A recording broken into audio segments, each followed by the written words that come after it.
Painting with a spoon. Well, hello art family and welcome to my studio. It's Dena Tollefson. I'm so glad to have you here today. Say hello to my little dog Scrunchy.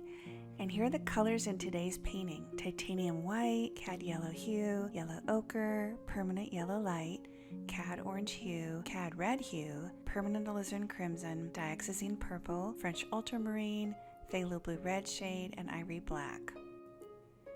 So I'm using a water mixable oil colors, oil paint. You can also do this technique called Daubism. You can also do this technique with regular oil paint or with acrylic paint. It's actually easier to do in oil paint. But I let the underpainting dry, so I did the underpainting of this corn series painting and let it dry, and now it's time to add these thick, luscious layers of touchable texture. So you might be wondering, what is the subject that I'm painting here? So I want to tell you the story behind this painting. This painting from my corn series is about, the painting is called Joseph Interprets Pharaoh's Dream, and it's a commission painting. And how this started was I had done probably 10 years, maybe 15 years ago, I had a gallery in Scottsdale that had sold one of these corn series paintings, and it was a 30 by 40 painting, and it was not done with Daubism, it was just done as a smooth painting.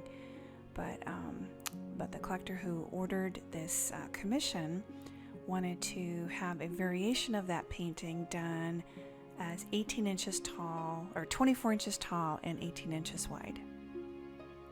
So I'm using palette knives and spoons in this technique with this super touchable technique, and it'll take months for this painting to dry. So it's one of those things where you can do a layer, but you just have to make sure that the daubs next to it don't touch. So I'm being really careful when I'm applying with the spoon.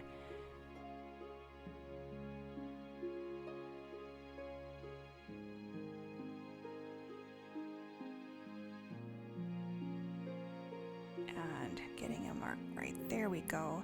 Getting some marks in here so that they aren't disturbed. But let me tell you a little bit about this story of this painting. So this painting comes from the Bible, from Genesis chapters 37 through 50.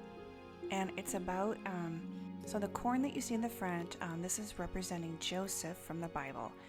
And he was one of 12 brothers from their father named Jacob had given Joseph, who was his favorite son, a Technicolor Dreamcoat, as if you've ever seen the musical, the amazing Technicolor Dreamcoat. This is a coat that was that brought a lot of jealousy from his brothers. So these 11 brothers were a little bit nasty towards Joseph, and they were mean to him. So Joseph had dreams, and he was able to interpret dreams, and that was a gift that was given to him from God. And it made his brothers angry because he had one dream that he was a shock of wheat, and he stood up taller and in front of all of his brothers, and his brothers were kneeling to him. And I've got that in the painting, if you see the shocks of wheat that are kneeling to the one. Well, anyway, what ended up happening was Joseph was thrown into a pit and sold into slavery to a man named Potiphar. And he was in prison, and he was working in Potiphar's house. And then Potiphar's wife really liked Joseph, and she was trying to seduce him. And then he got away from all of it, and by being imprisoned. And while he was in prison in Egypt, Pharaoh had a dream, and nobody could figure out what the dream meant, but Joseph did. And so Joseph had interpreted a lot of Pharaoh's dreams, and one of them that was the big dream that really made him famous and really favored with Pharaoh was he had interpreted the dream that there were going to be 7 years of famine and 7 years of 7 good years and 7 bad years. And it ended up happening and came true, but Pharaoh was so impressed with Joseph that he made him second in command. So he made him the viceroy. And what ended up happening was there was a famine in Canaan where Joseph's brothers were living, and they thought that Joseph was dead, and they didn't realize he was alive and ruling in Egypt. So they had traveled to Egypt to go and try and get some grain. When they got to Egypt, they were surprised and shocked to see that the person in charge of all of this was their brother. Well, they petitioned in front of their brother, and he did some testing of them, and it was a kind of a tense moment.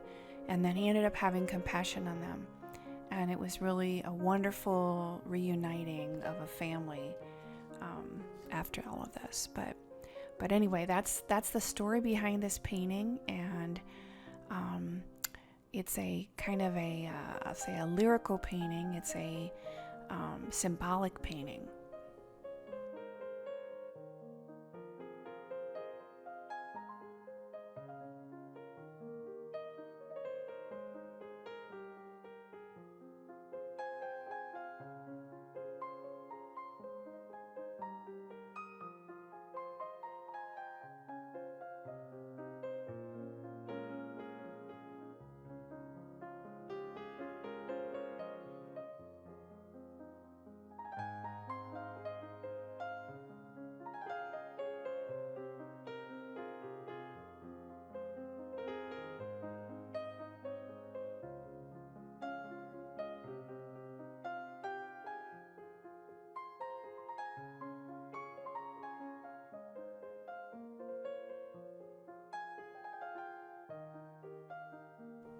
So I'm using a palette knife here to get those last bits of color. I'm using this purple color that you see, this kind of mauvey purple color I made by mixing the dioxazine purple with the cad orange hue.